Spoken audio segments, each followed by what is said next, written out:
শুভ সকাল বন্ধুরা, হ্যাপি সোমা ওয়াইটি চ্যানেলে তোমাদের স্বাগতম। তোমরা সকলে কেমন আছো? আশা করি ভালো আছো, আর আমিও বেশ ভালো আছি। আজকে মেঘলা মেঘলা ওয়েদার। ছেলের আজকে আছে ড্রয়িং বাৎসরিক যে এক্সামটা হয় সেটা, তো সেখানে যাচ্ছি। ওই জন্য সকাল সকাল পুরো রেডি হয়ে গেছি। এখন বাজে 10:45। তো আমার ঘর দুয়ার পরিষ্কার, খাওয়া দাওয়া সবই হয়ে গেছে মোটামুটি। তো ছেলেকে নিয়ে সেখানে যাচ্ছি, তো সাথে থাকো, ভালো লাগবে।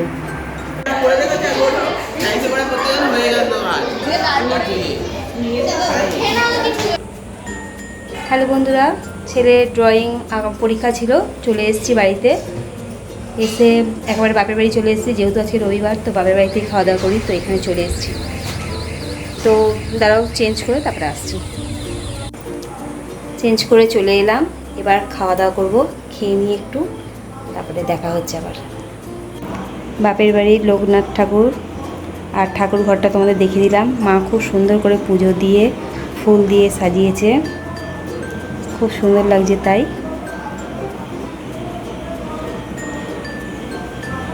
মা রান্না করেছিল ভেন্ডি ভাজা, আলু উচ্ছে ভাজা আর মাছ ভাজা, সাথে ছিল চিকেন আর আমড়ার চাটনি। বাপের বাড়ি থেকে চলে এলাম, ও বাড়িতে গেছিলাম, তোমাদের তো দেখালাম ঠাকুর ঘর, মায়ের সব কিছু। তো এ বাড়িতে চলেও এলাম। রাত্রিবেলা মা যেমন দিয়ে দেয় একটু খাবার নিয়ে চলে এলাম। তো কাল থেকে আবার যেমন শুরু, সোমবার স্কুল শুরু হয়ে যাবে ছেলে। বাপের বাড়ি থেকে আসার সময় তো মা চিকেন দিয়েই দেয়, রবিবার জানোই তোমরা। তো এসে একটু ভাত করে নিচ্ছি। আজকে আর হাঁড়িতে করিনি, এই রেজকিটা ভাতটা করে নিলাম, দিয়ে ছেলে আমি এবার খেয়ে নেবো।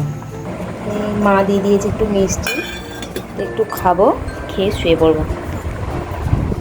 একটু মিষ্টি না খেলে আমাদের ভালো লাগে না খাওয়া দাওয়ার পরে। তো আজকে ব্লগটি এইটুকুই। তো তোমাদের যদি ভালো লেগে থাকে অবশ্য করে লাইক, কমেন্ট আর সাবস্ক্রাইব করে দিও। আজকের মতো টাটা।